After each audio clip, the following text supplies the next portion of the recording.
Perkenalkan, nama saya Sandi Suliantoro dari kelas 11 Sosial. Hari ini saya akan membahas tentang persebaran flora yang ada di Indonesia. Oke, jadi sebelum kita lanjut lebih jauh, kita harus mengetahui bahwa persebaran flora itu memiliki 2 tahap. Nah, yang pertama ini persebaran makro, yang dimana semua tumbuhan yang masuk di dalam sini tuh dia menyebar secara luas pada areal yang luas begitu, atau bisa disebut secara geografis, yang dimana persebarannya itu bisa dipetakan. Jadi salah satu ciri bahwa satu tumbuhan itu masuk di persebaran makro, dia menjadi tanaman khas yang dimana dia tumbuh di daerah tersebut, dia menjadi tanaman khas di daerah itu, gitu. Yang kedua adalah persebaran flora secara mikro, yang dimana dia persebarannya tidak seluas persebaran makro tadi. Dia tergantung pada ekosistem, yang dimana ekosistem tiap daerah itu berbeda. Jadi setiap tumbuhan itu memiliki syarat yang berbeda begitulah. Jadi dia bergantung dengan ekosistem tersebut. Kalau misalnya di suatu daerah itu tidak cocok, maka dia tidak akan tumbuh di situ. Kalau misalnya dia cocok, ya dia tumbuh gitu. Jadi kalau misalnya itu tanaman yang bisa survive di musim panas, maka dia akan tumbuh. Dia bisa tumbuh di tempat yang kemarau. Terus kalau misalnya dia ndak bisa, atau mungkin dia bisa survive di tempat yang dingin seperti di atas gunung, daratan tinggi, maka dia akan tumbuh di daratan tinggi. Ada 4 tahap penyebaran flora.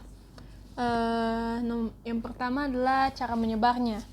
Nah, cara menyebarnya ini ada 2, satu pasif, satu aktif. Jadi penyebaran secara pasif ini contohnya seperti dia di bawah air atau misalnya angin. Jadi ya kayak dia dibawa oleh lingkungan sekitarnya begitu. Nah, jadi cara aktif ini makhluk hidup tersebut bergerak sendiri, baik dengan cara berenang, merayap, berjalan, terbang, terus ya pokoknya dia melakukan perpindahan itu secara dia sendiri. Terus untuk kedua penyebaran tersebut, yang paling kuat pengaruhnya dalam luas penyebaran makhluk hidup adalah cara pasif. Kenapa? Karena dengan bantuan air, makhluk hidup dapat menyeberangi samudra yang luas. Dengan menggunakan kendaraan air atau angin tadi, penyebaran suatu spesies dapat dengan cepat meluas ke berbagai wilayah. Yang kedua adalah pola persebaran diskontinuum. Jadi pola persebaran ini hanya memungkinkan tumbuhan untuk menyebar dalam 2 atau 3 wilayah saja.